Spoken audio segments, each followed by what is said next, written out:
In Death Unchained is now available in the official Oculus Quest store. I've been playing this pre-release copy for a while now to bring you this 5-minute review. Let's take a look.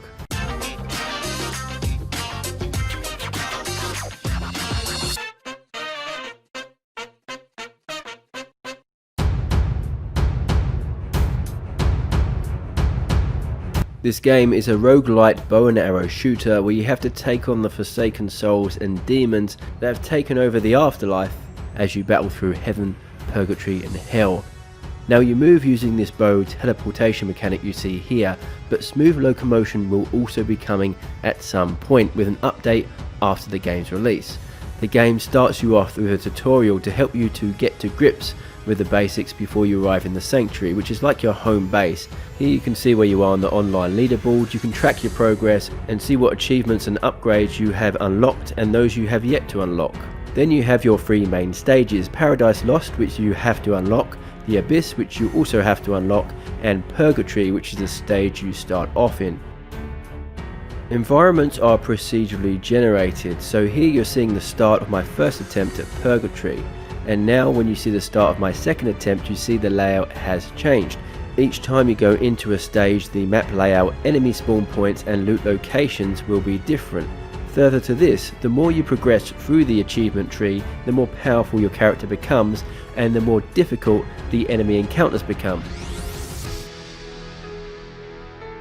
There are also these optional maps throughout these stages called pits. Now these are challenging but also highly rewarding maps that will reward you in terms of score or powerful items, but it does come with a much greater risk of dying. In addition to pits, you also have reliquaries in the stage. These are portals that the player can enter to act as a checkpoint and also to buy pickups using the gold they've earned during the game.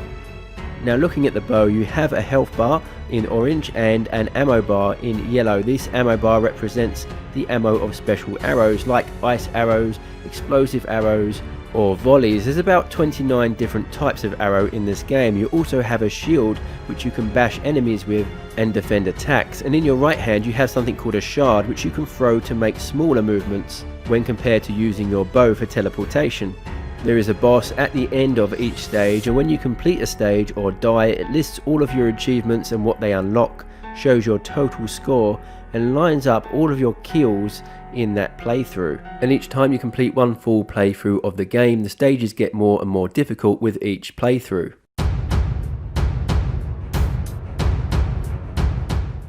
One of the first things I should mention about this game is that it is brutal. Unless you are Legolas, you're going to find it challenging.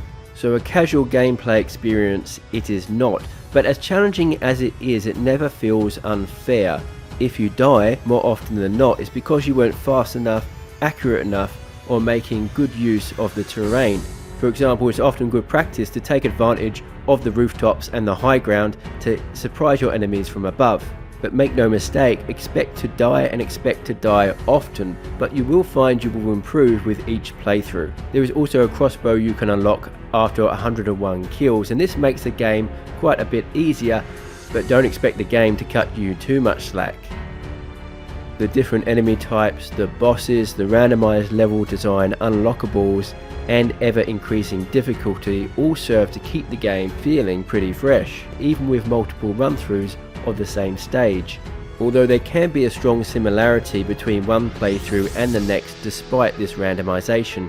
But despite a little repetitiveness now and then, the multiple ways you can choose to approach a stage and the surreal and unique randomized locations keeps it interesting for the most part, and it should provide you with hours of gameplay. I played for about 4 hours on and off and only managed to progress 20% through the game.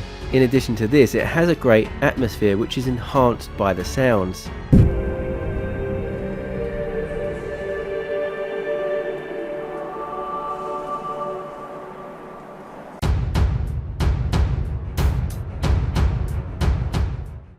So bottom line, would I buy this game? The answer for me would be yes. Now, it is by no means perfect, there is some repetitiveness and it does get frustrating at times, but I found it to be highly addictive. I found myself having that urge to just play one more time to see if I can get a bit further or unlock a new achievement.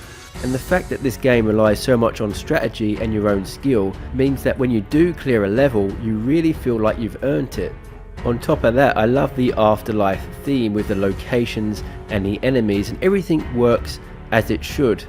There is also plenty of gameplay to be had here for your money, so if you don't mind a challenge and you're looking for a new game to get stuck into, make sure to check this one out. That's about it for this review. Let me know if you'll be buying this game and what you think of it in the comment section below. Remember to like, subscribe and hit that notification bell, and I'll catch you next time.